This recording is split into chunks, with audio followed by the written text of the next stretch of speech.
Hello and welcome to unknown and science. बच्चों आज पढ़ेंगे क्लास 9 चैप्टर नंबर 1 जिसका नाम है मैटर इन अवर सराउंडिंग। तो सबसे पहले ये मैं आपको बताना चाहूँगा बच्चों बड़े प्यार से कि what is matter, what is matter. तो देखो ज़िंदगी में बहुत सारी चीज़ें होती है जो अपनी लाइफ में मैटर करती हैं, बट आपको जान के अफसोस होगा बच्चों कि वो मैटर नहीं है साइंस के हिसाब से। ऐसा क्यों सर? देख लो, वो देख लो, अभी आपको पता चल जाएगा वो क्यों नहीं है।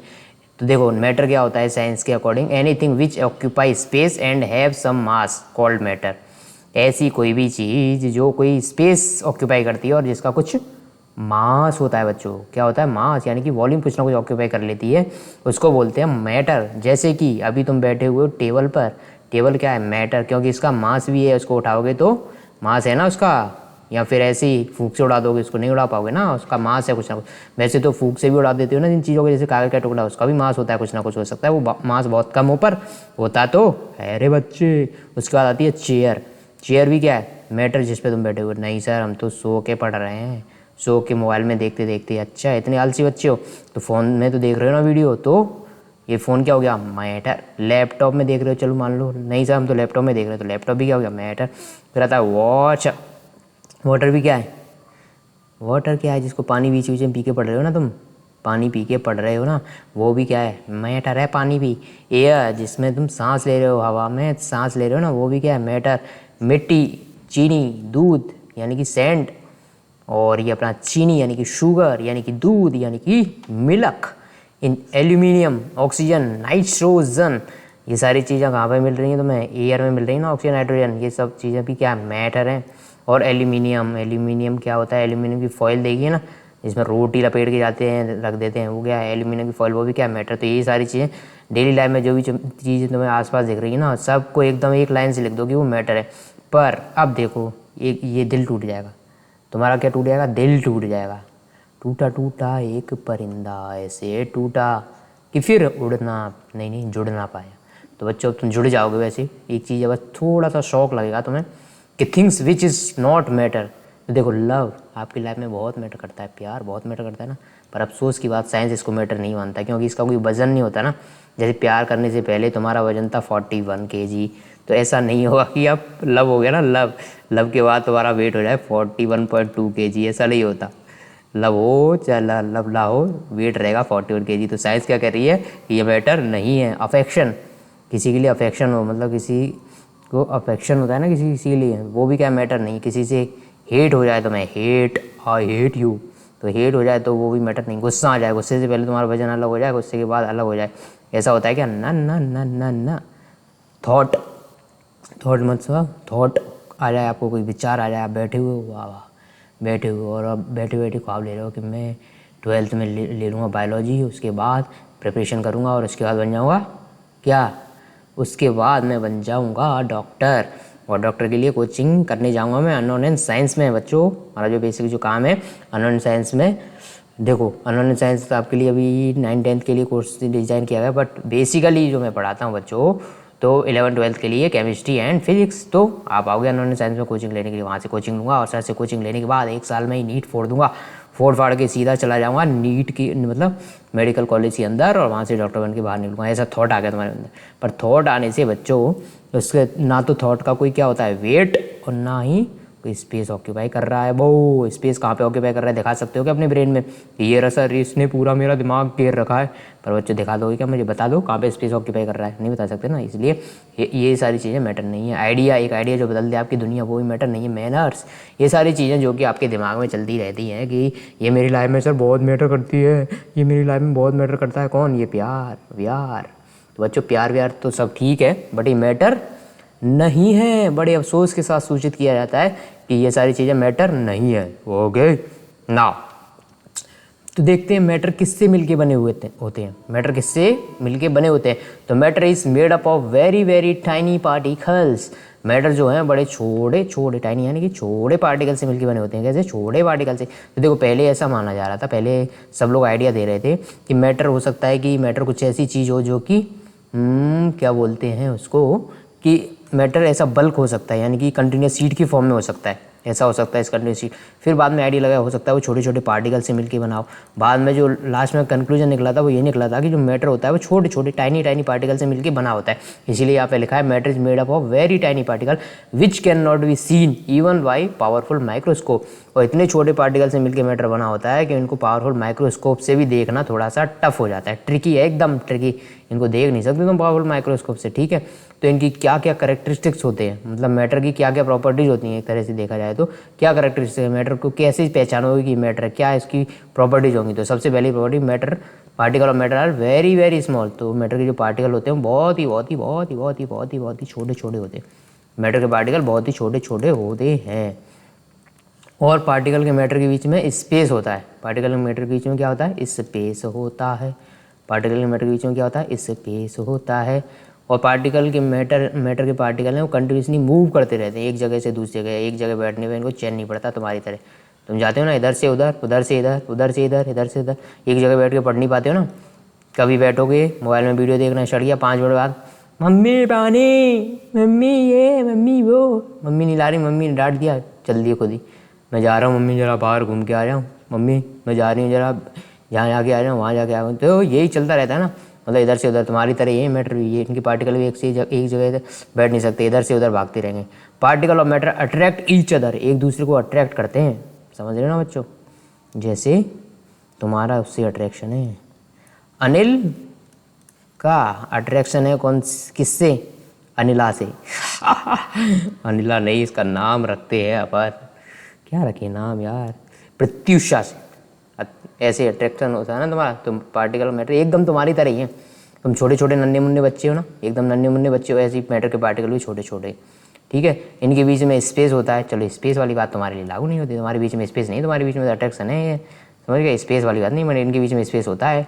Particle matter are continuously moving, continuously move कर रहे हैं एक जगह से दूसरी जगह, एक जगह से दूसरी जगह, दूसरी जगह से तीसरी जगह, तीसरी जगह चौथी जगह, चौथी पांचवी, ऐसे करके मूव कर रहे हैं। और पार्टिकल के मैटर एक दूसरे को अट्रैक्ट करते हैं। इनको आप देखते हैं कैसे, इन सारे जो करेक्टरिस्टिक्स है ना 4, इनको अपन डिटेल में देखते हैं।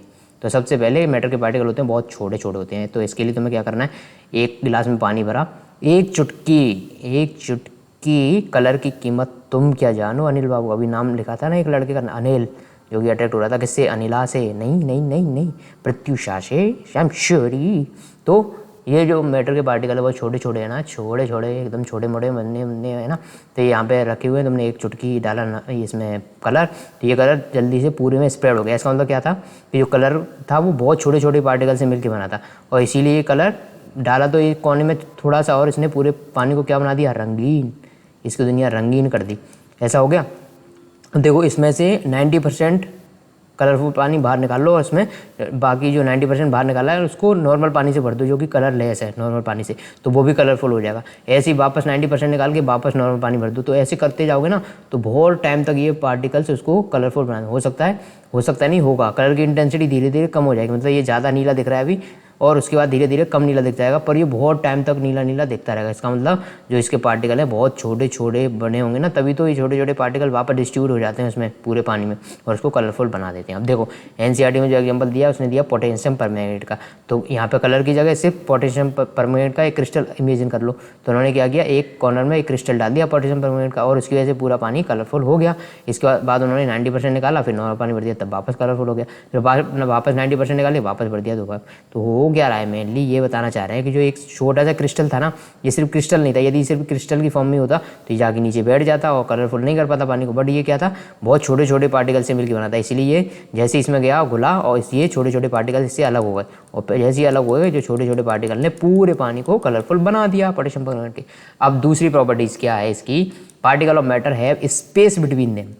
मैटर के पार्टिकल होते हैं उनके बीच में क्या होता है, स्पेस होता है। स्पेस इसके देखते हैं ये कैसे होता है। एक गिलास में पानी भरा है और तुमने इसको मार्क कर लिया कि यहाँ तक पानी भरा हुआ है, कहाँ तक, यहाँ तक, कहाँ तक, यहाँ तक, कहाँ तक, यहाँ तक पानी भरा हुआ है।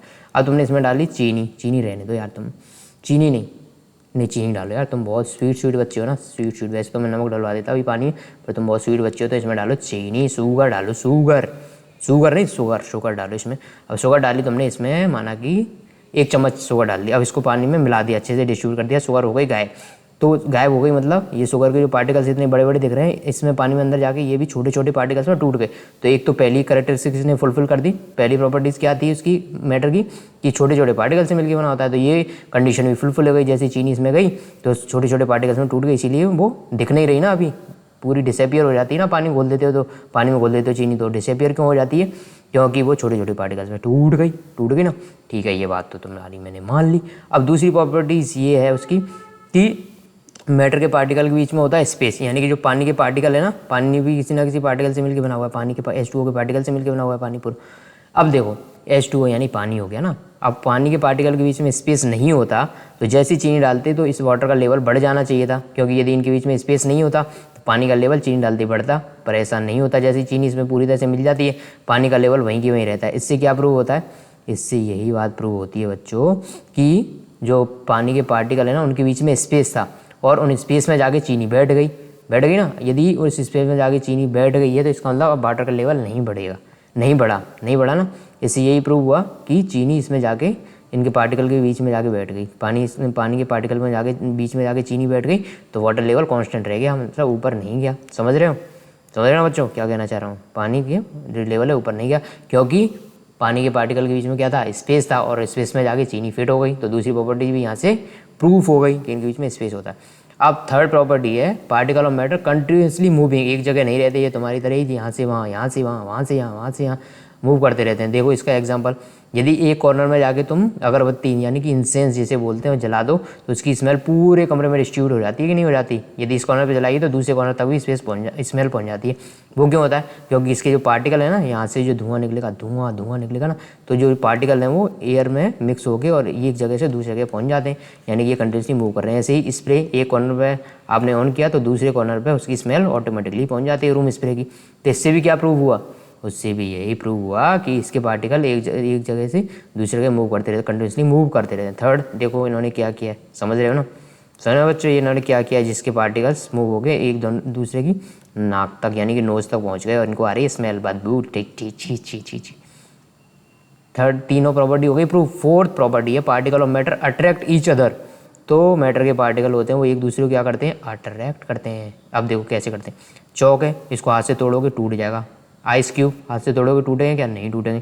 थर्ड है एल्यूमिनियम के ब्लॉक को हाथ से तोड़ोगे टूट जाएगा, क्या टूटेगा, पर आपका हाथ टूट जाएगा, ये नहीं टूटेगा बच्चों। तो इन तीनों से क्या प्रूव होता है कि इन तीनों के बीच में कोई ना कोई अट्रैक्शन फोर्स है, इसी की वजह से तो इनको तोड़ने में फोर्स लगाना पड़ रहा है ना, कोई ना कोई अट्रैक्शन फोर्स है, इसीलिए कोई एक्सटर्नल फोर्स लगाना पड़ रहा है ताकि इनके इंटरनल फोर्स को ओवरकम करके और उसको तोड़ दे। तो इसका मतलब ये हुआ कि इन तीनों में कोई ना कोई अट्रैक्शन फोर्स तो है। अब देखो ये जो ब्लॉक है ना, ये ब्लॉक्स यहाँ आयरन के ब्लॉक मान लो, इनमें अट्रैक्शन फोर्स बहुत ज़्यादा है, तभी ये टूट नहीं रहे। हाथ टूट जाएगा पर ये नहीं टूटेंगे। आइस क्यूब में थोड़ा ज़्यादा जोर लगाना पड़ेगा, यानी कि इनके बीच में अट्रैक्शन फोर्स है बट इन ब्लॉक से कम है। थर्ड चौक के बीच में इस आइस क्यूब से भी कम है, क्योंकि ये और इजीली टूट जा रहा है, एकदम इजीली टूट रहा है ना, तो इसमें जो स्पेस है वो और कम है। तो इससे क्या प्रूव हुआ कि पार्टिकल्स के जो पार्टिकल्स हैं ना मैटर के, उनके बीच में क्या होता है, अट्रैक्शन फोर्स होता है। और अट्रैक्शन फोर्स वेरी करता है, मतलब किसी में कम अट्रैक्शन फोर्स होगा, किसी में ज़्यादा अट्रैक्शन फोर्स होगा। जैसे अनिल और प्रतीक्षा के बीच में जो अट्रैक्शन फोर्स था वो बहुत ज़्यादा था। हो सकता है कोई दूसरा का बल हो उसके बीच में अट्रैक्शन फोर्स नहीं हो, यानी कि वो डिपेंड करता है अलग अलग मैटर पे, अलग डिपेंड, वो अभी मैं आगे एक्सप्लेन करूंगा कि कैसे डिपेंड करता है वो सॉलिड लिक्विड गैस में कैसे डिपेंड करता है। ठीक है, अभी तो ये मान के चलो कि मैटर के पार्टिकल के बीच में क्या होता है, अट्रैक्शन फोर्स होता है। अब बात करते हैं डिफ्यूजन, एक टर्म है बीच में, बस इसको पढ़ लो, डिफ्यूजन होता क्या है, intermixing of different type of particle by its own, यानी कि दो डिफरेंट टाइप के पार्टिकल का अपने आप एक दूसरे में मिक्स हो जाना क्या कहलाता है, डिफ्यूजन। इसका एग्जांपल मैंने अभी दिया है, अभी तुम्हें पता नहीं पर कौन सा एग्जांपल, जैसे मैंने पानी में कलर डाला था ना अभी, तो पूरा पानी कैसा हो गया, कलरफुल हो गया, तो मैं कुछ करना पड़ा गया उसके लिए, नहीं करना पड़ा, बस एक कॉर्नर में कलर डालो अपने आप डिस्ट्रीब्यूट हो गया यहाँ पे। तो इसका मतलब यहाँ पे क्या हुआ, यहाँ पे देखो इंटरमिक्सिंग हुई ना डिफरेंट टाइप ऑफ पार्टिकल की, किसके पार्टिकल की, एक तो पानी के पार्टिकल, दूसरे कलर के पार्टिकल, एक दूसरे में क्या हुआ, इंटरमिक्स हुए। कैसे, अपने आप, आपको कुछ करना पड़ा क्या, नहीं, एक दूसरे में अपने आप इंटरमिक्स हो गए। तो इसी को क्या बोलते हैं, इसी को बोलते हैं डिफ्यूजन। डिफ्यूजन किस किस में होता है, सॉलिड लिक्विड गैस सभी में होता है। अब देखो ये प्रॉपर्टी किस पे बेस्ड है, ये प्रॉपर्टी किस पे बेस्ड है, कौन सी, ये प्रॉपर्टी जो है डिफ्यूजन है ना, किस मैटर जो है ना उसकी कौन सी प्रॉपर्टी पे डिपेंड करेगी, तो मूवमेंट पे डिपेंड करेगी, मूवमेंट यानी कि मोशन पे। यदि ये पार्टिकल मोशन नहीं करेंगे, एक जगह पे पड़े रहेंगे, तो डिफ्यूजन होगा क्या? कभी नहीं होगा, यानी कि इंटरमिक्सिंग नहीं होगी। तो ये जो प्रॉपर्टी है वो डिपेंड करती है मोशन पे। अच्छा, डूब जाऊँ तेरी आंखों की ओशन में, स्लो मोशन में, तो स्लो मोशन में मतलब यानी कि मोशन पे डिपेंडेंट प्रॉपर्टी है कौन? डिफ्यूज़न। और डिफ्यूज़न जो है टेम्परेचर इंक्रीज़ करने के साथ साथ इंक्रीज़ होता है। जैसे जैसे टेम्परेचर बढ़ाओगे डिफ्यूज़न बढ़ता जाता है। इसका एग्जाम्पल है, डिफ्यूजन का एग्जांपल तो मैंने अभी एक दे दिया था कलर वाला। दूसरा हो गया परफ्यूम की बोतल को ओपन करोगे तो उसकी स्मेल भी स्प्रेड हो जाती है। इसमें क्या होता है, जो परफ्यूम के पार्टिकल हैं वो और एयर के पार्टिकल एक दूसरे में क्या होते हैं? इंटरमिक्स हो जाते हैं। इंटरमिक्स होके और एयर इसको अपने ऊपर लेके और दूर तक चली जाती है। दूर तक चली जाएगी तो उसकी स्मेल दूर तक पहुँच जाएगी। अब देखो, टेम्परेचर इंक्रीज़ करने पर डिफ्यूजन बढ़ता है। इसका एक एग्जाम्पल देखो, जैसे कि गर्मा गर्म खाना, स्कूल से तुम आए, गेट पे पहुंची, हाँ हाँ क्या बात है, टोफू की सब्जी, ओहो क्या बात है, टोफू की सब्जी बनी है, हाँ हाँ आज तो राजमा बना हुआ है। ये तुम्हें दूर से ही पता चल जाएगा यदि खाना भी बन रहा है। बट तुम लेट पहुंचे और लंच पे नहीं गए, डायरेक्ट इवनिंग में जा रहे हो घर पे, स्कूल से छुट्टी होने के बाद ही जा रहे हो, तो तुम्हें पता चलेगा कि अंदर जाके पता चलेगा, किचन में एकदम पास जाके उसको स्मेल देखोगे ना तभी पता चलेगा कि ये खाना बना है। दूर से पता नहीं चलेगा। ऐसा क्यों होता है कि जैसे टेम्परेचर ज़्यादा होता है तो रेट ऑफ डिफ्यूजन भी ज़्यादा होती है और इसकी स्मेल दूर तक जाती है। ऐसा क्यों होता है? जब बच्चों टेम्परेचर ज़्यादा है, टेम्परेचर ज़्यादा होने की वजह से पार्टिकल्स की काइनेटिक एनर्जी बढ़ जाती है। कौन सी एनर्जी? काइनेटिक एनर्जी क्या होती है? के kinetic energy equal to half mv²। Kinetic energy velocity पे डिपेंड करती है। वेलोसिटी ज़्यादा, काइनेटिक एनर्जी भी ज़्यादा, वेलोसिटी ज़्यादा, काइनेटिक एनर्जी ज़्यादा। यानी कि काइनेटिक एनर्जी ज़्यादा कब होगी? जब वेलोसिटी ज़्यादा होगी। तो टेम्परेचर जब इंक्रीज़ हुआ, पार्टिकल्स की काइनेटिक एनर्जी बढ़ी, रेट ऑफ डिफ्यूजन बढ़ी, तो स्मेल दूर तक पहुँच गए रहे बच्चे। अब देखते हैं मैटर किन किन स्टेट में एग्जिस्ट करता है। तो मैटर की जो स्टेट है, solid, liquid and gas, solid liquid gas, और दो अलग हैं, वो है मैटर की स्टेट जिनके बारे में अपने को डिटेल में नहीं पढ़ना है, बस नाम देख लें। नाम तेरा नाम रख लिया। Plasma, Bose Einstein condensate. क्या plasma and Bose Einstein condensate, इन दोनों को भी देखेंगे। पर पहले देखते हैं सॉलिड लिक्विड गैस। ये तो ईजी है, इनको तो हम जानते ही हैं। देखते हैं वैसे क्या प्रॉपर्टी होती है सॉलिड की प्रॉपर्टी, लिक्विड की प्रॉपर्टी एंड गैस की प्रॉपर्टी। सबसे पहले देखते हैं शेप। तो देखो, सॉलिड की शेप होती है फिक्स। एल्यूमिनियम का ब्लॉक था ना, अभी देखा था, वो क्या था? सॉलिड था। आइस क्यूब क्या था? जब तक वो मेल्ट नहीं हो जाता तब तक तो वो सॉलिड ही है ना, वो भी सॉलिड था।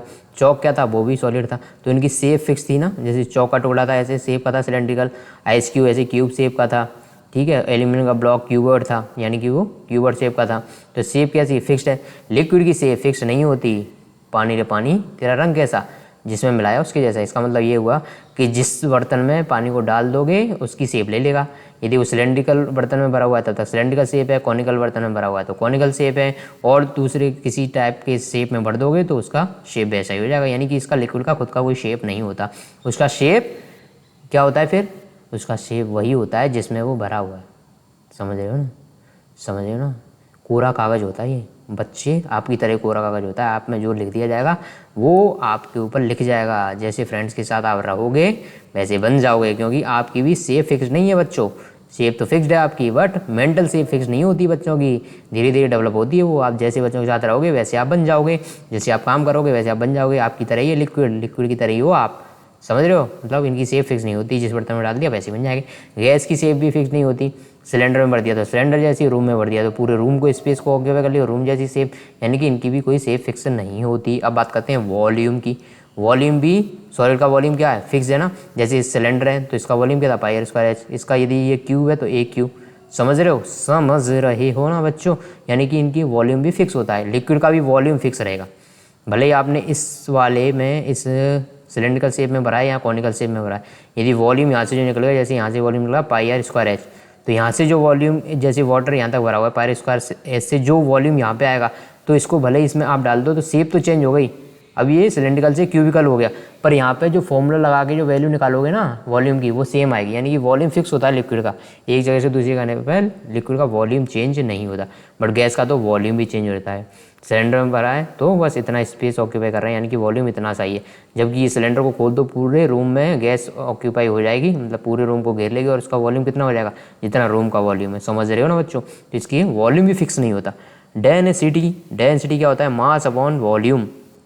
मास अपॉन वॉल्यूम का आप प्रैक्टिकली मैं समझाता हूँ कि देखो डेंसिटी होती है कि मैटर के जो पार्टिकल है ना वो कितने पास पास हैं, कितने पास पास हैं।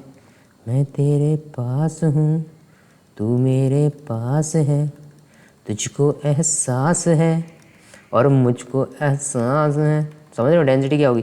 जितने पास पास मैटर के पार्टिकल होंगे उसकी डेंसिटी उतनी ही ज़्यादा होगी। जैसे मैटर के पार्टिकल, यहाँ पे मैटर के पार्टिकल एकदम बहुत पास पास है तो इसका मतलब इसकी डेंसिटी ज़्यादा होगी। अब तो अपने आप बताओ मुझे, एल्यूमिनियम का ब्लॉक अभी मैंने तुम्हें दिखाया था, एक आइस क्यूब दिखाया था, इन दोनों में से किसकी डेंसिटी ज़्यादा होगी? एल्यूमिनियम के ब्लॉक की, क्योंकि एल्यूमिनियम के ब्लॉक के पार्टिकल बहुत पास पास है ना, तभी तो उसका शेप इतना रिजिड है कि वो हाथ से नहीं टूटेगा। जबकि लिक्विड, जबकि दूसरा आइस क्यूब है तो उसका तो वो टूट जाएगा आराम से, इसका मतलब उसकी डेंसिटी कम हो जाएगी, कम होगी। इसलिए मतलब समझ रहे हो ना, डेंसिटी किसकी सबसे ज़्यादा होती है? सॉलिड की, क्योंकि इसके जो पार्टिकल्स होते हैं एकदम चिपके चिपके रहते हैं, एकदम पास पास होते हैं। जबकि लिक्विड की मॉडरेट होती है, मॉडरेट डेंसिटी होती है, इसके पार्टिकल सॉलिड के कंपेरिजन में थोड़े थोड़े दूर होते हैं, मॉडरेट होती है। गैस की जो डेंसिटी होती है वो मिनिमम होती है, एकदम मिनिमम, यानी कि वो दूर दूर होते हैं। गैस की जो डेंसिटी है जो एकदम कम होगी, क्यों होगी? क्योंकि इसके पार्टिकल थोड़े दूर दूर होते हैं। यानी कि मास पर यूनिट वॉल्यूम का मतलब, यदि देखो अब तीनों में बता देता हूँ। जैसे यहाँ पे कोई सॉलिड था, यहाँ पे कोई लिक्विड था, यहाँ पे कोई गैस थी। अब मास पर यूनिट वॉल्यूम मतलब इस माना कि आपने फिक्स वॉल्यूम ले लिया, इतना इतना ले लिया, इतना वॉल्यूम, यानी कि इसको 1 यूनिट वॉल्यूम मान लेता हूँ। 1 यूनिट वॉल्यूम में जितना मास सॉलिड ऑक्यूपाई करेगा वो ज़्यादा होगा एज़ कम्पेयर टू जितना लिक्विड ऑक्यूपाई करेगा, और जितना लिक्विड ऑक्यूपाई करेगा वो ज़्यादा होगा एज़ कम्पेयर टू जितना गैस ऑक्यूपाई करेगी। अब इसको वापस समझाता हूँ मैं तुम्हें। जैसे कि ये तुमने सॉलिड ले लिया और सॉलिड का फिक्स वॉल्यूम ले लिया इतना यूनिट, माना कि 1 मीटर क्यूब वॉल्यूम ले लिया। अब इसका भी, लिक्विड का भी 1 मीटर क्यूब वॉल्यूम ले लिया और गैस का भी 1 मीटर क्यूब वॉल्यूम ले लिया। तो 1 मीटर क्यूब वॉल्यूम में जो सॉलिड का मास होगा वो ज़्यादा होगा as compare to liquid and gas. ऐसे ही यदि लिक्विड को देखोगे तो लिक्विड का किससे ज़्यादा होगा? गैस से, बट किससे कम होगा? सॉलिड से। यानी कि क्योंकि इसमें मैटर के पार्टिकल दूर दूर है ना, यदि मैटर के पार्टिकल दूर दूर हो गए तो उस वॉल्यूम में कम पार्टिकल आ पाएंगे, और यदि कम पार्टिकल आ पाएंगे तो इसका मास हो जाएगा कम, लिक्विड का एज कम्पेयर टू सॉलिड। इसीलिए सबसे ज़्यादा डेंसिटी सॉलिड की, फिर लिक्विड की, फिर गैस की। अब देखते हैं टाइप। टाइप होता है सॉलिड का रिजिड। अब आपको इनको रिजिड मतलब इनकी शेप आसानी से चेंज नहीं कर सकते। सिलेंडर है, सिलेंड्रिकल शेप है तो सिलेंड्रिकल शेप को चेंज नहीं किया जा सकता। दूसरे में क्यूबिकल शेप थी तो क्यूबिकल शेप को आसानी से चेंज नहीं करोगे। यदि चेंज करने की कोशिश करोगे तो हाथ में आ जाएगा फ्रैक्चर, तो आपको बनवाना पड़ जाएगा प्लास्टर। और लिक्विड का जो होता है, लिक्विड का जो टाइप होता है वो क्या होता है? फ्लूइड। तो फ्लूइड होता क्या है वैसे? बताओ था। फ्लूइड की डेफिनेशन तो नाम से समझ में आ रही है ना। फ्लूइड मतलब वॉट एवर, बताओ वॉट एवर ना, वॉट एवर नहीं, anything, anything, no no no, anything भी नहीं। अरे ऐसी कोई भी चीज़ जो फ्लो कर सकती है उसको बोलते हैं फ्लूइड। फ्लूइड जो फ्लो हो सकता है, तो लिक्विड भी फ्लो हो सकता है और गैस भी फ्लो हो सकती है, दोनों का टाइप हो गया फ्लूइड, यानी कि फ्लो कर सकते हैं। रिजिड है ये, और सॉलिड तो रिजिड है बच्चों, ये फ्लो नहीं कर पाएगा, इसको आप शेप भी चेंज नहीं कर पाओगे इसकी। आप कंप्रेसिबिलिटी की बात करें, यानी कि इसको कंप्रेस किया जा सकता है कि नहीं, तो सॉलिड रिजिड है ना, तो रिजिड है तो इसका वॉल्यूम चेंज नहीं किया जा सकता, यानी कि इनको कंप्रेस करना बहुत टफ है बच्चों। कंप्रेस करने की कोशिश करोगे तो हाथ टूट जाएगा। जबकि फ्लूइड, जबकि लिक्विड की कंप्रेसिबिलिटी होती है बट बहुत कम होती है। यदि इतना पानी भर दिया तुमने और ऊपर से प्रेशर लगा रहे हो इसमें, इसको पानी को किसी से ढक दिया और ऊपर से प्रेशर लगा रहे हो, तो अब इसका वॉल्यूम चेंज नहीं होगा। ऐसा मत समझना कि ये वॉल्यूम चेंज हो जाए, कम हो जाए, नहीं होगा, वॉल्यूम चेंज नहीं होगा। यानी कि लिक्विड का जो वॉल्यूम है बहुत ज़्यादा चेंज नहीं होता, इसीलिए इनकी कंप्रेसिबिलिटी नेगलिजिबल होती है। जबकि गैस आपने एक जगह भर दी सिलेंडर में और आपको इसने नहीं, इसको आपने प्रेस किया तो ये कंप्रेस हो जाएगा, यानी कि इनकी कंप्रेसिबिलिटी अच्छी खासी होती है। क्योंकि इनके अच्छा, अब बताओ इनका रीज़न क्या होगा? क्योंकि देखो सॉलिड के जो पार्टिकल होते हैं ना बहुत पास पास होते हैं, उनके बीच में स्पेस ही नहीं होता है, तो आप उनको कंप्रेस करके क्या कर लोगे? उनके बीच में स्पेस ही नहीं है तो वो कैसे कंप्रेस हो पाएंगे? जबकि लिक्विड के पार्टिकल के बीच में थोड़ा बहुत स्पेस होता है, तो आप कंप्रेस करोगे तो पार्टिकल पास पास आ जाएंगे और ये कंप्रेस हो जाएगा। और गैस के पार्टिकल के बीच में तो स्पेस बहुत बहुत ज़्यादा होता है, तो आप कंप्रेस करोगे तो पार्टिकल पास पास आ जाएंगे और कंप्रेस आसानी से हो जाएगा, हो जाएगा, हो जाएगा, हो जाएगा। स्पेस की बात करते हैं, मैंने बता दिया इनके बीच में स्पेस होता है मिनिमम सॉलिड के, इसमें मॉडरेट होगा, इसमें मैक्सिमम होगा, इनके बीच में स्पेस मैक्सिमम होगा। फोर्स ऑफ अट्रैक्शन देखो, क्योंकि पार्टिकल सॉलिड में एकदम पास पास हैं तो इनके बीच में फोर्स ऑफ अट्रैक्शन क्या है? सबसे ज़्यादा मैक्सिमम है। जबकि लिक्विड में पार्टिकल थोड़े दूर दूर हैं तो इनमें फोर्स ऑफ अट्रैक्शन थोड़ा मॉडरेट है। जबकि गैस में एकदम मिनिमम है, क्योंकि इसके पार्टिकल दूर दूर हैं, इसमें फोर्स ऑफ अट्रैक्शन मिनिमम है। अब एक क्वेश्चन आ गया आपके लिए, इस रबर बैंड इज सॉलिड और not because it changes its shape. Rubber band जो होता है ना, रबर बैंड वो क्या करता है, अपनी शेप चेंज कर देता है। आप उसको खींचोगे तो ऐसे लंबा हो जाएगा, उसके बाद में अपनी वापस शेप में आ जाता है। तो बताओ वो सॉलिड है कि नहीं? इसका मतलब ये है कि बच्चों बिल्कुल सॉलिड है। इसका आंसर है कि हाँ बिल्कुल सॉलिड है वो। तो इसका रीज़न क्या है क्यों सॉलिड है? क्योंकि आप उसको खींच रहे हो तो ठीक है वो चेंज हो रही है उसकी शेप, बट उसको जैसे ही छोड़ोगे तो वापस ओरिजिनल शेप में भी तो आ रहा है वो। ऐसा तो नहीं है कि शेप चेंज हो गई तो परमानेंटली हो गई, नहीं ना, वापस अपनी शेप में आ रहा है वो, तो यानी कि solid. Sponge can be compress, is it solid और नॉट? स्पंज को कंप्रेस किया जा सकता है, क्या सॉलिड है कि नहीं है? बिल्कुल सॉलिड है, बिल्कुल सॉलिड है। तो कंप्रेस कैसे कर सकते हैं? क्योंकि अपन ने अभी देखा था ना कि सॉलिड की क्या प्रॉपर्टी होती है, कंप्रेसिबिलिटी नेग्लिजिबल होती है, बट ये कंप्रेस हो रहा है। तो बच्चों होता क्या है यहाँ पर, स्पॉन्ज है ना, स्पॉन्ज में जो स्पेस होता है उनकी पार्टिकल्स के बीच में क्या होता है, स्पेस, और उसमें भरी रहती है एयर। और एयर भरी होने की वजह से जैसे ही आप उसको कंप्रेस करते हो एयर चली जाती है बाहर। जैसे एयर बाहर गई अब वो सॉलिड एकदम सॉलिड है। अब उसको अब जैसे एयर पूरी बाहर निकल गई अब उसको कंप्रेस करना नहीं, टफ हो जाएगा, बहुत टफ, यानी कि वो सॉलिड है। बट कंप्रेस क्यों हो जाता है, उसमें अंदर एयर भरी हुई है, इस वजह से जैसे कंप्रेस करते हो तो एयर बाहर आ जाती है, इसलिए वो कंप्रेस हो सकता है। शुगर और salt take the shape of container, is it solid? या शुगर या सॉल्ट जो होते हैं ना, तो जिस बर्तन में आप भरते हो उसी जैसी शेप उसकी हो जाती है। तो इसका मतलब तो ये हुआ कि ये लिक्विड जैसी प्रॉपर्टी फॉलो कर रहे हैं, लिक्विड जैसी प्रॉपर्टी फॉलो कर रहे हैं। तो इसका मतलब सॉलिड नहीं है कि शुगर और सॉल्ट? तो इसका आंसर है कि बिल्कुल ये सॉलिड ही है। देखो जो शुगर का एक पार्टिकल है और जो सॉल्ट का एक पार्टिकल है, जैसे ऐसा पार्टिकल है सॉल्ट का ऐसा पार्टिकल है और इसका ऐसा पार्टिकल है क्यूबिकल। तो ऐसा नहीं हो रहा ना बच्चों, ऐसा नहीं हो रहा ना कि इनका पार्टिकल का शेप चेंज हो रहा है। यदि आपने एक कंटेनर से दूसरे कंटेनर में इसको ट्रांसफ़र कर दिया तो पार्टिकल का शेप थोड़ी चेंज हो रहा है, वो तो ये पूरा जाके चेंज हो रहा है ना। पूरा मैटर जो भी शुगर है या सॉल्ट है उसका एक पार्टिकल्स का शेप तो सेम ही है, जैसा इस कंटेनर में वैसा ही उसका शेप दूसरे कंटेनर में। इसका मतलब शेप चेंज नहीं हो रहा कंटेनर टू कंटेनर जाने पे। इससे ये क्या बता सकते हैं अपन कि शुगर और सॉल्ट का शेप चेंज नहीं होता, इसलिए वो क्या है, सॉलिड ही है। गैस की क्या प्रॉपर्टी होती है कि गैस के पार्टिकल होते हैं ना वो रैंडमली मोशन करते रहते हैं, रैंडमली मोशन करते रहते हैं, जिसकी वजह से जिस भी कंटेनर में भरे हुए हैं वो आपस में भी एक दूसरे से टकराएंगे और कंटेनर की दीवार से भी टकराएंगे। इन टकराने की वजह से गैस क्या करती है, प्रेशर एग्जर्ट करती है, किस पर, सिलेंडर की वॉल पर। क्या एग्जर्ट करती है, प्रेशर एग्जर्ट करती है, सिलेंडर की वॉल पर प्रेशर एग्जर्ट करती है। ये प्रॉपर्टी होती है गैस की। तो गैस जिस भी सिलेंडर में भरी हुई है वो उसमें प्रेशर लगाती है। क्यों लगाती है मैंने आपको बता ही दिया। प्लाज्मा, ओहो प्लाज्मा, ये कोई प्रॉपर्टी, ये क्या है, प्लाज्मा क्या है, एक स्टेट है मैटर की। सॉलिड लिक्विड गैस थी ना, ऐसे ही एक स्टेट है प्लाज्मा। ये प्लाज्मा क्या होता है, ये मिक्सचर होता है किसका, फ्री इलेक्ट्रॉन और आयन का। किसका, फ्री इलेक्ट्रॉन का और आयन का। और इसको मैटर की फोर्थ स्टेट माना जाता है। और ये नेचुरली कहाँ पे मिलता है, स्टार्स में। स्टार्स जैसे आप स्टार हो ना, अननोन एंड साइंस में पढ़ने वाले सारे स्टूडेंट क्या है, स्टार्स है ना, स्टार्स। तो ये भी स्टार प्लाज्मा कहाँ पे मिलता है, स्टार्स में। Inside the star temperature is very very high. Temperature कितना होता है, कितना नहीं, बहुत हाई होता है, बहुत हाई होता है स्टार्स के अंदर। तो वहाँ पे क्या होता है, जो एटम्स होते हैं ना ब्रेक डाउन हो जाते हैं, और ब्रेक डाउन होने की वजह से वहाँ पे फ्री इलेक्ट्रॉन और आयन का मिक्सचर मिलता है। फ्री इलेक्ट्रॉन और आयन का मिक्सचर मिल जाता है, और इसी फ्री इलेक्ट्रॉन आयन के मिक्सचर को क्या बोलते हैं, प्लाज्मा। ओहो प्लाज्मा, प्लाज्मा बोलते हैं इसको। तो प्लाज्मा कहाँ पे भी बना सकते हैं अपन, अर्थ पे भी बना सकते हैं। इसके लिए क्या करना होगा आपको कि एक गैस को लो प्रेशर पे एक गैस को पास कराओ, और लो प्रेशर पे एक गैस का रखो, और वहाँ उसके अंदर से इलेक्ट्रिसिटी पास करा दो। क्या पास करा दो, इलेक्ट्रिसिटी से नहीं, इलेक्ट्रिसिटी पास करा दो। इलेक्ट्रिसिटी जैसे ही पास कराओगे उस लो प्रेशर की गैस में, तो वो वहाँ पे भी आयन प्लस इलेक्ट्रॉन का मिक्सचर मिल जाएगा, और आयन और इलेक्ट्रॉन के मिक्सचर को क्या बोलते हैं, plasma. Fifth state Bose-Einstein condensate, जिसका नाम है BEC। ठीक है, तो 1920 में क्या हुआ था, एक बहुत ही अद्भुत घटना घटी थी बच्चों। क्या हुआ था, इंडियन साइंटिस्ट थे जिनका नाम था सत्येंद्र नाथ बोस। इन्होंने कैलकुलेशन की फिफ्थ स्टेट ऑफ मैटर के लिए। क्या करी, कैलकुलेशन करी, इसीलिए इनका नाम सबसे पहले आया क्या, बोस। इनका नाम था सत्येंद्र नाथ बोस, इसका नाम सबसे पहले आया। इस पार्टिकल का नाम इन्हीं के नाम पे रखा गया। इन्हीं के नहीं, और भी दो साइंटिस्ट, एक और साइंटिस्ट है, बट इनका नाम पहले आ रहा है, बोस आ रहा है ना सबसे पहले।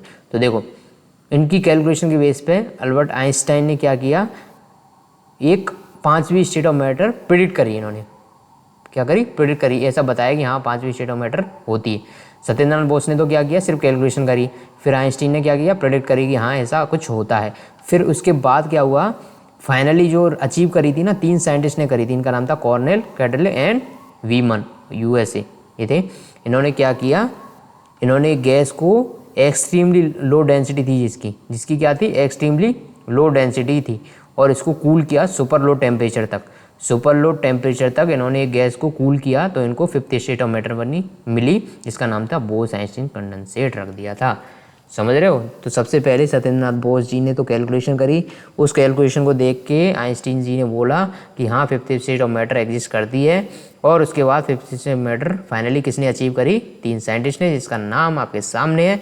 इन्होंने क्या किया, एक गैस को कूल किया, कैसे, एक्सट्रीमली लो टेम्परेचर पर, ठीक है, एक्सट्रीमली लो टेम्परेचर पर इनको कूल किया, और कैसी गैस थी वो, जिसकी डेंसिटी बहुत ही एक्सट्रीमली लो थी। समझ रहे हो? अब देखते हैं टेम्परेचर की यूनिट क्या क्या हो सकती है, यूनिट ऑफ टेम्परेचर। तो डिग्री सेंटीग्रेड जिसको ऐसे रिप्रेजेंट करते हैं, या फिर फ़ारेनहाइट जिसको एफ से रिप्रेजेंट, या फिर केल्विन, इन तीनों में से कुछ भी यूनिट हो सकती है। ऐसा यूनिट क्या होती है जबकि केल्विन होती है। तो केल्विन को डिग्री सेंटीग्रेड में और डिग्री सेंटीग्रेड को केल्विन में कैसे चेंज करते हैं, देखो इसके लिए क्या करना है आपको, temperature in kelvin equal to temperature in degree centigrade plus 273, बस ये करना है आपको। यदि आपको कहीं पे दे रखा हो डिग्री सेंटीग्रेड में टेम्परेचर, तो आप उसमें 273 ऐड कर दो तो आपको केल्विन में टेम्परेचर मिल जाएगा। ठीक है, समझ रहे हो ना? अब देखो जो मैटर की जो स्टेट है ना, सॉलिड लिक्विड गैस, इनको आपस में एक से एक स्टेट को दूसरी स्टेट में चेंज करना हो तो क्या करना है, तो इसको चेंज करने के 2 तरीके हैं, या तो आप टेम्परेचर चेंज करके कर सकते हो, या फिर प्रेशर चेंज करके। समझ रहे हो? एक स्टेट को दूसरी स्टेट में चेंज करना हो तो देखते हैं। सॉलिड है, सॉलिड क्या है, आइस है आपके पास, क्या है, आइस, आइस है, सॉलिड फॉर्म में आइस। अब आपको लिक्विड में चेंज करना है तो टेम्परेचर बढ़ा दो, और जैसे ही टेम्परेचर बढ़ाओगे तो वो आइस किस में कन्वर्ट हो जाएगी, लिक्विड वाटर में कन्वर्ट हो जाएगी। इसी को बोलते हैं फ्यूजन। सॉलिड को लिक्विड में चेंज होने को बोलते हैं फ्यूजन। अभी इसकी डेफिनेशन पूरी पढ़ेंगे। इसका उल्टा हो, लिक्विड यदि सॉलिड में चेंज होगा तो इसको बोलेंगे सॉलिडिफिकेशन, यानी कि आपने पानी लिया और उसको फ्रिज में रख दिया, सुबह तक क्या बन गया, आइस क्यूब बन गई, आइस क्यूब बन गई ना, और उसी आइस क्यूब बन गई, इसी प्रोसेस को बोलते हैं सॉलिडिफिकेशन। अब आपने किया, लिक्विड लिया, पानी लिया और उसको गर्म किया, और गर्म करते करते इतना गर्म कर दिया कि वो वेपर में यानी कि स्टीम में चेंज हो गई। इस प्रोसेस को बोलेंगे वेपराइजेशन, वेपर में चेंज हो गई, वेपराइजेशन। इसका उल्टा करें, गैस ले ली यानी कि स्टीम लिया आपने, स्टीम ली नहीं, स्टीम बन गई, पर आपने क्या किया कि जहाँ जिस कंटेनर में पानी गर्म हो रहा था ना, और आपने इसको ढक दिया, इस प्लेट से ढक दिया, तो यहाँ से स्टीम बनी। अब स्टीम इस ठंडी सरफेस पे जाके डिपॉजिट हो गई। यहाँ पे जैसे डिपॉजिट हो गई तो वापस जो स्टीम है, यहाँ पे आपने देखा होगा कि यदि आप गर्म पानी करना, एक काम करना, आप गर्म पानी करो उसमें एक किसी भी बर्तन में, और उसको प्लेट से ढक दो, तो आप देखोगे प्लेट के नीचे ऐसे वाटर की बूंदें आ जाती हैं। तो बूंदें कहाँ से आती हैं, बूंदें यहाँ से आती, जो स्टीम यहाँ से गई वो ठंडी सरफेस को देख के वापस क्या हो गई, स्टीम चेंज हो गई किस में, लिक्विड में, वाटर में, या वाटर में चेंज हो गई, और वाटर की ड्रॉपलेट्स यहाँ पे आपको देखने को मिलेगी। तो गैस से लिक्विड में कन्वर्जन को बोलते हैं कंडेंसेशन। कंडेंसेशन, वो स्टीम से जो वाटर ड्रॉपलेट्स बनी इसको बोलते हैं कंडेंसेशन। अब सॉलिड को गैस में चेंज होने को, यदि सॉलिड डायरेक्टली गैस में चेंज हो जाए इस प्रोसेस को बोलते हैं सब्लिमेशन। यदि सॉलिड डायरेक्टली गैस में चेंज हो जाए इस प्रोसेस को बोलते हैं सब्लिमेशन। यदि गैस डायरेक्टली सॉलिड में चेंज हो जाए इसको बोलते हैं डिपोजिशन या डिसब्लिमेशन। डिपोजिशन किसको बोलते हैं, गैस चेंज हो जाए डायरेक्टली सॉलिड में। तो इसके एग्जांपल देखते हैं, सॉलिड गैस में कब चेंज होता है डायरेक्ट। जैसे कैंपर है ना, कपूर, कपूर क्या होता है, बताओ। जो पूजा में यूज़ करते हैं ना, कपूर पूजा करने के लिए, आरती करने के लिए जो कपूर यूज़ होता है, तो आपने देखा होगा कपूर ऐसे टिकिया की फॉर्म में आता है, ऐसी टिकिया की फॉर्म में आता है। आप इसको डायरेक्टली आप जलाते हो तो ऐसा नहीं है कि आपको लिक्विड दिखेगा, वो डायरेक्टली किसमें, गैस में चेंज हो जाता है, सॉलिड से डायरेक्ट गैस में। इसी प्रोसेस को क्या बोलेंगे, सब्लिमेशन। कौन सा मिशन, सब्लिमेशन। आयोडीन भी ऐसा ही करता है, एल्यूमिनियम क्लोराइड, नेफ्थलीन और एंथ्रासीन, इन सब क्या करते हैं, सब्लिमेशन का प्रोसेस शुरू करते हैं। ये डायरेक्टली सॉलिड से जाते हैं किसमें, गैस में। नेफ्थलीन की बॉल्स, ये क्या करते हैं, इनका यूज़ किया है, जो सर्दियों में कपड़े वगैरह होते हैं ना, कपड़ों के अंदर नेफ्थलीन की बॉल रखी जाती है। तो नेफ्थलीन की बॉल यदि आप रख दोगे ना कपड़ों के अंदर, तो वहाँ पे क्या होगा, नेफ्थलीन की बॉल आप देखोगे वापस उन कपड़ों को निकालोगे ना 3-4 महीने बाद। जैसे आपने सर्दियों के सारे कपड़े रख दिए अंदर, सर्दियाँ खत्म हो गई और सर्दियों के कपड़े धो के एकदम सुखा के, और नेफ्थलीन की बॉल उसके अंदर रखी और कपड़े रख दिए, 3-4 महीने बाद देखोगे नेफ्थलीन की बॉल वहाँ से गायब हो चुकी हैं। ऐसा क्यों हुआ, क्योंकि नेफ्थलीन डायरेक्टली किससे चेंज होता है, सॉलिड से किस में चेंज होता है, डायरेक्टली गैस में चेंज होता है, नो लिक्विड में चेंज होता है, तो कपड़े गीले हो जाते हैं आपके। अच्छा, हीट करने पे ऐसा क्या होता है कि मैटर एक स्टेट से दूसरी स्टेट में चला जाता है। जैसे आपने आइस ली और इसका टेम्परेचर बढ़ाया, टेम्परेचर बढ़ाने की वजह से ये लिक्विड यानी कि पानी में कन्वर्ट हो गया। ऐसा क्यों होता है?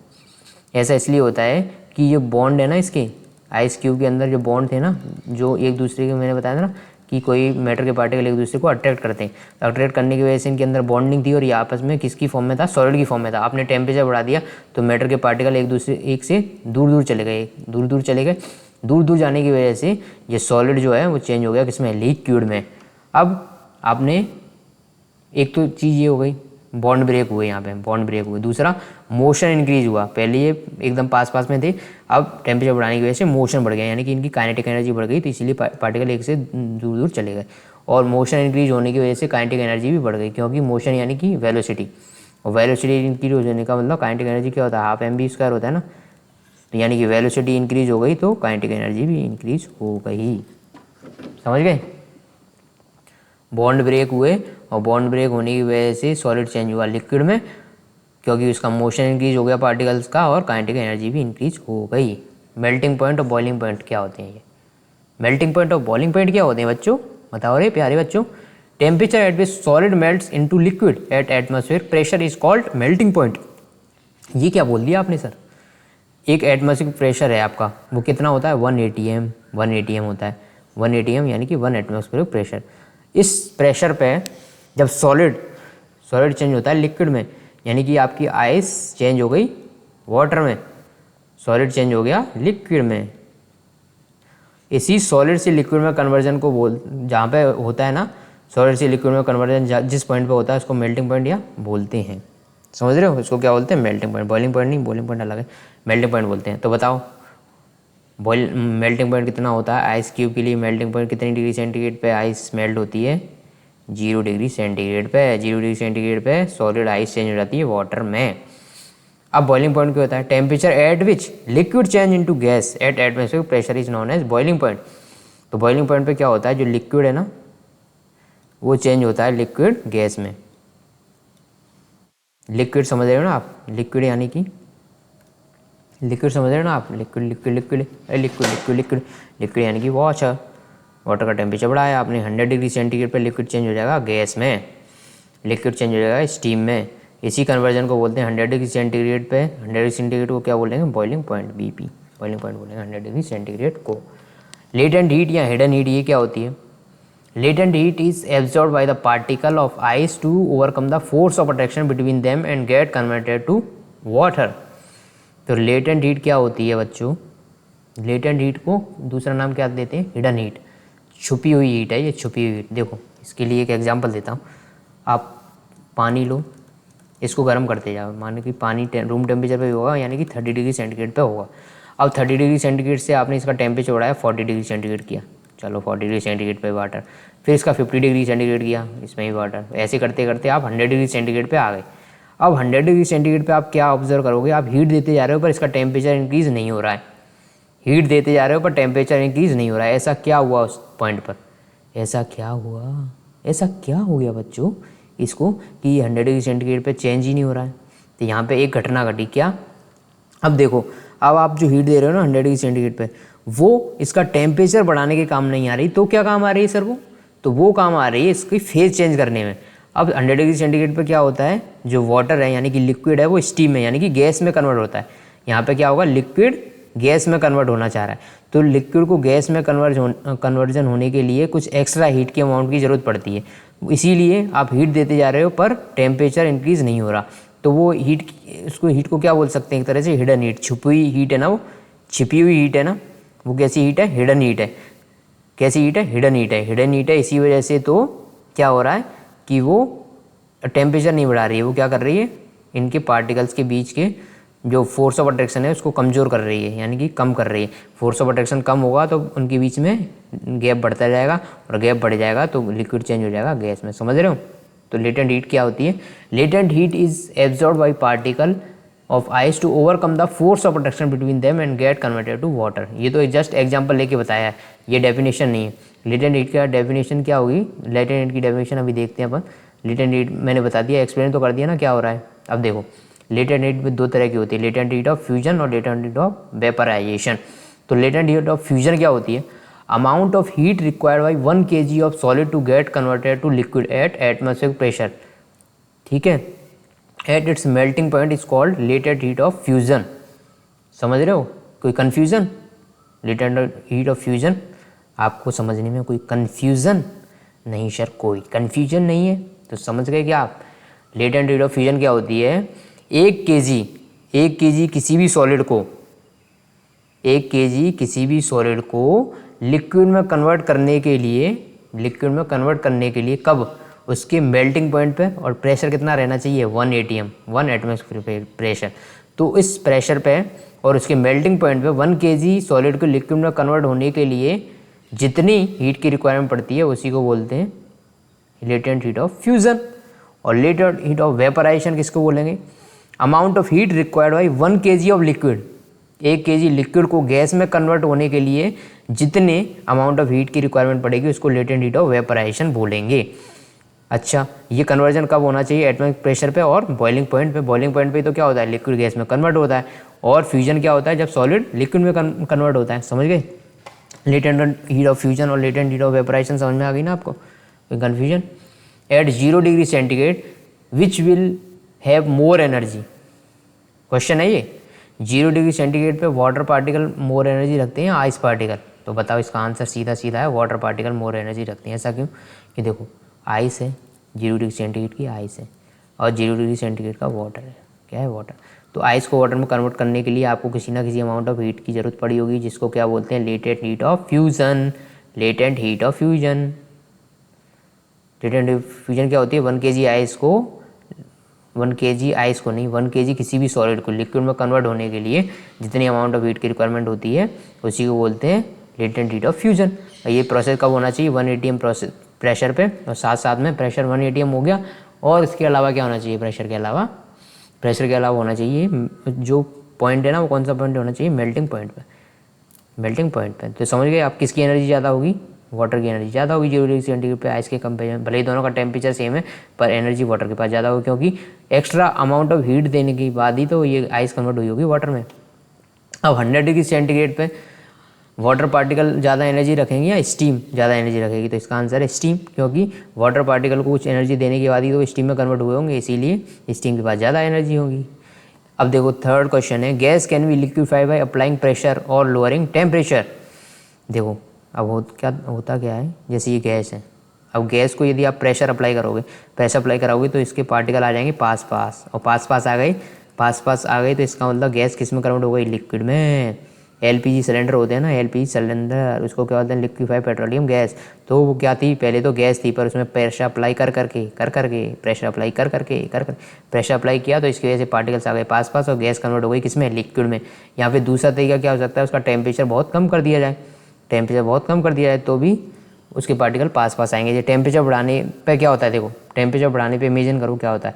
जैसे जैसे टेम्परेचर बढ़ता है पानी का, तो वो पानी किस में कन्वर्ट हो जाता है? स्टीम में कन्वर्ट हो जाता है। क्यों हो जाता है? क्योंकि टेम्परेचर बढ़ाते जाओगे तो पार्टिकल के बीच में गैप बढ़ता जाता है, और गैप बढ़ेगा जैसे जैसे तो वो स्टीम में कन्वर्ट हो जाएंगे, यानी कि सॉलिड, यानी कि लिक्विड चेंज हो जाएगा किसमें? गैस में। लिक्विड चेंज हो जाएगा गैस में। समझ रहे हो? यदि इसका उल्टा किया जाए, टेम्परेचर किया जाए कम, तो गैस किस में कन्वर्ट हो जाएगा? लिक्विड में। और लिक्विड का टेम्परेचर कम करोगे तो किस में हो जाएगा? सॉलिड में। जैसे आपने देखा भी है, वाटर को टेम्परेचर कम करके तो आइस में बनाया जाता है, आइस में कन्वर्ट किया जाता है। Solid carbon dioxide is stored under pressure. Solid carbon dioxide, solid CO2, इसको बोलते हैं ड्राई आइस। इसको हाई प्रेशर पे स्टोर किया जाता है। ऐसा क्यों? जैसे आप इसको प्रेशर कम करोगे तो ये सॉलिड है ना, डायरेक्टली गैस में कन्वर्ट हो जाती है। ड्राई आइस किस में हो जाती है? सॉलिड से डायरेक्टली गैस में। वेपोराइजेशन तो आपने देख लिया था, अभी क्या था वो वेपोराइजेशन? जब लिक्विड चेंज हो रहा था गैस में। बट एक चीज़ और होती है, एवोपरेशन। वेपोराइजेशन कब होता है? बॉइलिंग पॉइंट पर। जबकि इवोपरेशन किसी भी टेम्परेचर पे, यानी कि बॉइलिंग पॉइंट से कम टेम्परेचर पे इवोपरेशन, यानी कि बॉइलिंग पॉइंट से, यदि देखो बॉइलिंग पॉइंट पे लिक्विड गैस में चेंज हो जाए तो इसको तो बोलते हैं वेपोराइजेशन। बट बॉइलिंग पॉइंट से कम टेम्परेचर पे यदि लिक्विड गैस में कन्वर्ट हो जाए तो इसको बोलते हैं इवोपरेशन। ऐसा होता है कि हाँ, बिल्कुल होता है, अपने आसपास होता ही रहता है। जैसे कि कपड़े सूखते हैं ना, ऊपर छत पे आप कपड़े सुखाने जाते हो, छत पे कपड़े सुखाने गए हो बच्चों कभी, तो आप क्या देखोगे, वहाँ पे तो बॉइलिंग पॉइंट यानी 100 डिग्री सेंटीग्रेड तो एटमॉस्फेयर का प्रेशर नहीं होता, तब भी कपड़े सूख ही जाते हैं। ऐसा क्या होता है वहाँ पे होता है एवोपरेशन, यानी कि वहाँ पे भी लिक्विड गैस में कन्वर्ट हो रहा है। ठीक है ना, समझ रहे हो ना बच्चों। यानी कि लिक्विड का गैस में कन्वर्ट होना कब, lower than boiling point is known as evaporation. ऐसा क्यों होता है, देखो है ऐसा होता है इसलिए है बच्चों, देखो ये एवोपरेशन जो है ना, देखो अरे कहाँ पे देखो एवोपरेशन जो है सरफेस फिनोमेना, यानी कि सरफेस पे होता है। ऐसे ये पानी भरा हुआ है, इस सरफेस तक पानी भरा हुआ है, इस सरफेस तक, ये ऊपरी सरफेस है सबसे ऊपर की। अब देखो क्या होता है एवोपरेशन, जैसे ये यहाँ पे जो पार्टिकल है ना एकदम बीच में, उसको चारों तरफ से पार्टिकल घेरे हुए हैं, चारों तरफ से पार्टिकलों ने घेर रखा है, इनका मतलब चारों तरफ फोर्स ऑफ अट्रैक्शन सेम है। अब जो सरफेस पे जो पार्टिकल है ना, उनको ये नीचे तो सब पार्टिकलों ने घेर रखा है, यानी कि फोर्स ऑफ अट्रैक्शन लगा के उसको पकड़ रखा है, बट जो ऊपर से वो एकदम फ्री है, ऊपर से फ्री है, मतलब उसको थोड़ी सी एनर्जी मिल जाए तो वहाँ से इवोपरेट हो सकता है, इवोपरेट हो सकता है। तो होता क्या है कि जैसे इसको एनर्जी मिली, यानी कि टेम्परेचर कुछ तो रहता ही है एटमॉस्फेयर प्रेशर पर, यानी कि अपने आसपास कुछ तो, जैसे टेम्परेचर नॉर्मली मान लो कि 40 डिग्री सेंटीग्रेड हो रहा है, गर्मियों में हो जाता है 40-42 के लगभग, तो जैसे ही 42 को एनर्जी मिली तो सरफेस का पार्टिकल यहाँ से उड़ जाएगा। क्यों उड़ जाएगा, क्योंकि इसको थोड़ी सी एनर्जी की रिक्वायरमेंट थी। देखो यदि बीच से इसको इवोपरेट करना हो, यानी कि तो करना टफ है, तो करना टफ नहीं है, हो ही नहीं पाएगा। क्यों नहीं हो पाएगा, क्योंकि इसको तो टेम्परेचर देना पड़ेगा अंदर, क्योंकि इसके पास तो चारों तरफ पार्टिकल हैं, इसलिए पूरी तरफ से ये फोर्स ऑफ अट्रैक्शन से घिरा हुआ है, बट ऊपर वाला पार्टिकल एक तरफ से फ्री है, तो इसको थोड़ी सी एनर्जी मिल जाए तो ये यहाँ से इवोपरेट हो सकता है। तो इवोपरेशन में यही होता है कि ऊपर जो एकदम ऊपरी सरफेस है ना, वहाँ से पार्टिकल इवोपरेट होना स्टार्ट हो जाते हैं। तो इवोपरेशन कैसा फिनोमेना है, सरफेस फिनोमेना, यानी कि लेयर बाय लेयर होगा, पहले ऊपर वाली लेयर गायब होगी, यहाँ से इवोपरेट हो गए, फिर नेक्स्ट ऐसे करके इवोपरेट होना स्टार्ट हो जाता है। अब देखो क्या क्या फैक्टर हैं जो इवोपरेशन को इफेक्ट करते हैं, यानी कि क्या क्या फैक्टर हैं जिसकी वजह से इवोपरेशन की रेट कम या ज़्यादा होती है। सरफेस एरिया ज़्यादा, रेट ऑफ इवोपरेशन ज़्यादा। इसका एग्जाम्पल दो फटाफट दो, अरे बोलना बच्चे। इवोपरेशन का एग्जाम्पल ये हुआ बच्चों कि आप कपड़े सुखाने जाते हो ना, तो ऐसा तो नहीं है कि आप कपड़े लेके गए और बाल्टी में से डायरेक्ट निकाल के वैसे के वैसे ही डाल दिए, नहीं ना, उनको फैला के डालते हो ना। फैला के डालने का मतलब क्या, आप सरफेस एरिया बढ़ा रहे हो, और सरफेस एरिया जैसे जैसे बढ़ेगा तो पहले ऐसे करके कपड़े पड़े हुए थे ऐसे, अब आपने सरफेस एरिया बढ़ा दिया इतना, तो जैसे सरफेस एरिया बढ़ता जाएगा आप यहाँ से पार्टिकल ईजिली इवोपरेट हो पाएंगे, क्योंकि उनको मोर सरफेस एरिया मिल गया ना इवोपरेट होने के लिए, सरफेस एरिया ज़्यादा हो गया तो रेट ऑफ इवोपरेशन भी ज़्यादा हो गया। टेम्परेचर ज़्यादा होगा तो रेट ऑफ इवोपरेशन ज़्यादा होगा, यानी कि गर्मी पड़ रही है ज़्यादा तो इवोपरेशन की रेट भी ज़्यादा होगी, इसीलिए गर्मियों में कपड़े जल्दी सूख जाते हैं एज़ कम्पेयर टू सर्दी।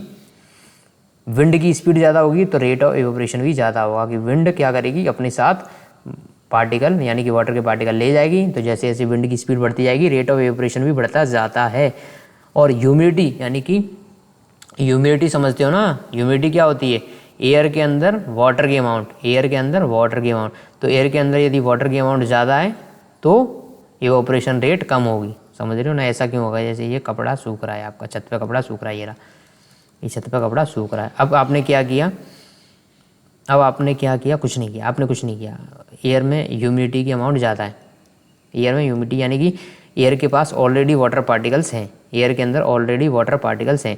अब यहाँ से इवोपरेशन यानी कि पानी यहाँ से निकलना है, इस इवोपरेशन का मतलब क्या हुआ, इस कपड़े को सूखना है ना, तो यहाँ से पानी को इवोपरेट होना है, बट एयर के पास ऑलरेडी वाटर है, तो ये वाले पार्टिकल यानी कि ये जो वाटर पार्टिकल इवोपरेट होना चाह रहे हैं वो इवोपरेट नहीं हो पाएंगे, क्योंकि जो एयर इनको लेके जाएगी ना अपने साथ उसके पास ऑलरेडी वाटर है, तो ह्यूमिडिटी की वजह से रेट ऑफ इवोपरेशन क्या हो जाएगी, कम हो जाएगी। रहे बच्चे, इवोपरेशन की वजह से क्या होता है, इवोपरेशन की वजह से कूलिंग होती है। ऐसा क्यों होता है बताता हूँ। आपने देखा है मटका लगाना, झटका देखा है मटका, बताओ नहीं देखा, नहीं सर हम तो फ्रीज वाले बच्चे हैं, फ्रीज जनरेशन है सर हम तो। अच्छा कोई बात नहीं, देख लेना, मटका बहुत अच्छा रहता है पानी ठंडा करने के लिए। इसमें क्या होता है, मटका में आप पानी डालो तो इसमें होते हैं छोटे छोटे पोर्स होते हैं, क्या होते हैं, पोर्स होते हैं, छोटे छोटे छेद से पानी आता है बाहर, और पानी होता है इवोपरेट। तो देखो पानी को इवोपरेट होने के लिए मैंने आपको बताया था कि भले ये सरफेस फिनोमेना है, पर इसको इवोपरेट होने के लिए कुछ ना कुछ अमाउंट ऑफ एनर्जी की ज़रूरत पड़ती है, कुछ ना कुछ अमाउंट ऑफ हीट एनर्जी की ज़रूरत पड़ेगी। तो ये हीट एनर्जी इनको इवेपोरेट होने के लिए कहाँ से मिलती है, आसपास के एनवायरनमेंट से मिलती है। तो जो इस मटके के अंदर क्या हो रहा होता है, पानी। बच्चों आपको उड़ा रही है आपकी नानी। तो जैसे यहाँ पे अंदर क्या भरा हुआ था, पानी भरा हुआ था। अब इनको इवेपोरेट होने के लिए हीट एनर्जी की ज़रूरत पड़ रही है। अब ये हीट एनर्जी कहाँ से लेंगे, आसपास के एनवायरनमेंट से, और इसके आसपास के एनवायरनमेंट में है क्या, पानी भरा हुआ है, तो पानी से ये हीट एनर्जी ले लेंगे। तो यदि किसी चीज़ से हीट निकाल ली जाएगी तो वो चीज़ कैसी हो जाएगी, ठंडी। इसीलिए इसके अंदर का पानी हो जाता है ठंडा ठंडा कूल कूल, ठंडा ठंडा कूल कूल। ठंडा क्यों हो जाता है, कूल कूल, क्योंकि यहाँ से रेट ऑफ इवेपोरेशन की वजह से अंदर से हीट एनर्जी निकाल ली इवेपोरेशन की वजह से, और पानी हो गया ठंडा। एप्लीकेशन क्या है इवेपोरेशन की, क्या क्या एप्लीकेशन है देखो। Cooling of hand after applying acetone for nail polish remover. Nail polish लगाते हो क्या, नहीं, गलत क्वेश्चन पूछ दिया बच्चों। गर्ल्स स्टूडेंट्स ये क्वेश्चन है, बच्चियों आप नेल पॉलिश लगाती हो क्या, हाँ लगाते हैं सर। तो बच्चों आप क्या करते हैं, उसको रिमूव करने के लिए एक लिक्विड जैसा आता है, वो क्या होता है, लिक्विड जैसा एसीटोन होता है। अब वो एसीटोन क्या करता है, जैसे आपने नेल पॉलिश पे लगाया, अपने हाथ पे गिरा थोड़ा सा, तो वहाँ पे ठंडा ठंडा फील होता है। ऐसा क्यों होता है, क्योंकि बच्चों एसीटोन हो जाता है फटाफट, इसकी जो प्रॉपर्टी होती है ये फटाफट इवोपरेट होता है। तो जैसे ये इवोपरेट हो जाएगा तो ये एनर्जी कहाँ से लेगा, अपने हाथ से हीट एनर्जी लेके इवोपरेट होगा। तो हाथ से हीट एनर्जी ले ली तो हाथ कैसा हो जाएगा, ठंडा ठंडा कूल कूल। अब देखो दूसरा एग्जांपल है, roof get cool after sprinkling water on the roof at sunny day. जैसे पूरे दिन गर्मी पड़ी है, पूरा एकदम गर्मी का दिन था, तो आप शाम को जाके पानी का छिड़काव कर देते हो ऊपर छत पे। पानी का छिड़काव करने की वजह से क्या होता है, पानी वहाँ से होता है इवोपरेट। यदि पानी इवोपरेट होगा तो पीछे से एनर्जी ले लेगा, यानी कि छत से एनर्जी ले लेगा, और छत से एनर्जी ले ली और इवोपरेट हो गया तो छत कैसी हो जाएगी, ठंडी ठंडी। Cooling of T faster in saucer rather than cup. ये क्या है, ये क्या है सर, ये क्या बता दिया आपने, देखो ये इसको बोलते हैं सॉसर और ये कप। तो कप में जनरली आपने देखा होगा जब लोग चाय पीते हैं तो यहाँ तो कटोरी नॉर्मली ले लेते हैं, यहाँ पर जो वीआईपी एकदम तरीके से चाय पी रहे तो ऐसा सॉसर होता है उनका उसके लिए। अब इसको चाय को इसमें सॉसर में डाल के पियोगे तो ये जल्दी ठंडी हो जाएगी। ऐसा क्यों, क्योंकि देखो चाय को सॉसर में डाल दो तो सरफेस एरिया बढ़ा दिया ना आपने, और सरफेस एरिया बढ़ाने पे रेट ऑफ इवेपोरेशन भी बढ़ जाती है। तो रेट ऑफ इवेपोरेशन बढ़ जाएगी तो सरफेस एरिया बढ़ाने से रेट ऑफ इवेपोरेशन बढ़ गई, इस वजह से चाय जल्दी ठंडी हो जाएगी और आप आराम से पी पाओगे। We feel good with cotton clothes in summer.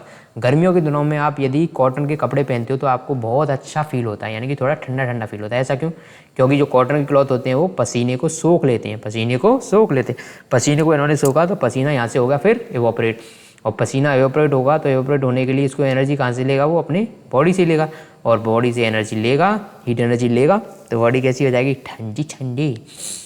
Desert cooler better work on hot dry days.